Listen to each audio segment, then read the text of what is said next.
I'm going to pass the baton over briefly to my colleague, Chris Price.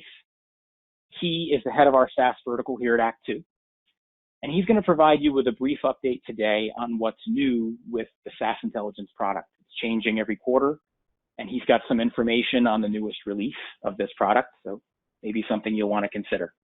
So Chris, I'm going to pass it off to you. Take it away. Hey, Anthony, thank you. Hi, everybody. As Anthony mentioned, thank you for joining us this afternoon. We're really excited about some of the enhancements that we've made here in our R1 release for our SaaS Intelligence product. A quick introduction for those who may not know.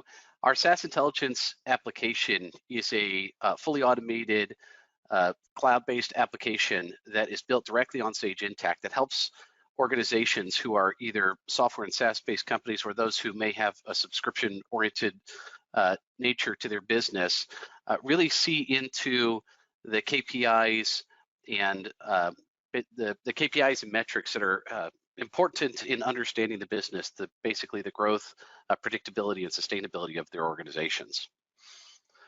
In this R1 release, if we move forward a little bit here, Anthony, we have a few highlights. This is just a couple of notable highlights that we thought were worth pointing out here. Most recently released, we have introduced 5 new dashboards. We took what was our previous version of this product, which had 1 dashboard, and we've introduced so many more graphs, reports, and the like that we made the decision that it was time to start segregating these down by various lenses or functions for which organizations view their business. We've created some additional CMR categories. We've extended our capabilities to support enhanced in-customer tracking for situations like reseller or channel partner scenarios, as well as extended our capabilities with regards to how customers can manage any adjustments that they need to make for historical data on contracts, such that the SaaS Intelligence application and its intelligence engine can ingest that information and ensure that it's producing the right outcomes and giving the kind of visibility that it enables. In this release, we've made major changes to the look and feel of the SaaS Intelligence dashboard via segmenting the insights the application provides by the various lenses through which our clients typically view their business. SaaS Intelligence was previously a single dashboard and is now 5 distinct dashboards. Each one of those dashboards includes a unique analysis of your subscription activity and business, and primarily highlighting important metrics and trends within each applicable view. So the dashboards include our growth dashboard, which is seen here. This contains metrics focused on CMR and customer growth momentum trends like subscription bookings, average new deal CMRR, CMR growth rate, Rule of 40, SaaS quick ratio, billings, and more. This dashboard includes 16 different categories of CMR activity that our SaaS Intelligence engine automatically tracks. This spans from new CMRR, add-on, uplift, churn, all the way through the implications of the impact of foreign exchange on your base currency CMRR, and everything in between. So this gives you unfettered access and visibility into the CMR impact of your customer subscription activity. We also have our retention dashboard, which is focused on customer and revenue retention metrics such as customer or logo churn, customer retention rates, net and gross dollar retention, net and gross revenue churn, as well as renewal metrics such as customer renewal rates, net and gross revenue renewal rates, and even win-back rates for those customers who maybe have churned and returned to your organization. Beyond that, the retention dashboard provides direct insights into customers with overdue renewals, empowering finance with the visibility into at-risk renewal CMRR in order to facilitate conversations with their customer success teams without having to leave their financial system of record. In our unit economics dashboard, we've built this to enable you to understand the ROI of the initiatives and investments that you're making in your growth, and bringing critical metrics like customer acquisition spend, customer acquisition costs, months to recover CAC, LTV, or customer lifetime value, and LTV to CAC as a ratio, and bringing that to the forefront, ensuring that you are keeping your eyes on those metrics that help you understand the benefits and the long-term the long-term financial impact of these initiatives and investments that you're making into your customer acquisition. We've also rolled out our cash dashboard, which is focused on helping organizations keep cash front of mind. We bring the status of your current cash balances, working capital, burn rates, and runway to ensure that you know precisely where you stand with regards to what's in the bank.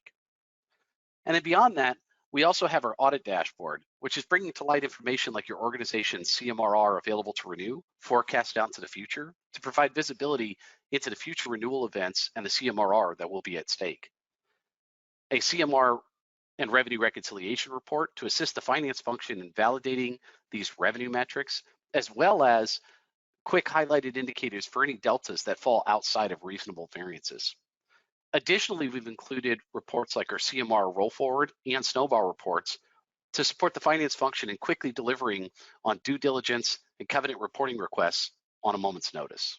With regards to our additional CMR categories, the previous 16 CMR metrics that we were tracking, we've also included now renewal add-on CMRR, which is effectively any add-ons that happen at time of renewal.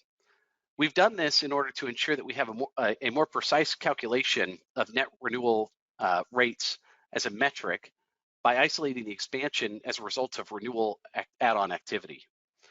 In addition to that, we've also taken a look at net expansion and net contraction CMRR. These are both calculated based on a particular day's subscription activity for a given customer. The rationale for these is that net expansion and contraction are used for a more conservative approach in calculating gross revenue churn and gross dollar retention by looking at the net effect of subscription activity at the customer level. Because our application does look at both customer and item level dimensional granularity with regards to changes that are happening within a customer's overall subscription, this enables us to kind of zoom out a little bit and take a look at on a per customer basis what's actually happened at times of renewal or during a modification to an existing customer's set of subscriptions. From an in customer tracking perspective, we've now assisted customers in understanding and looking down at the metrics that are impacting their end customers, or those companies of ours that sell subscriptions through channel partners like resellers or distributors.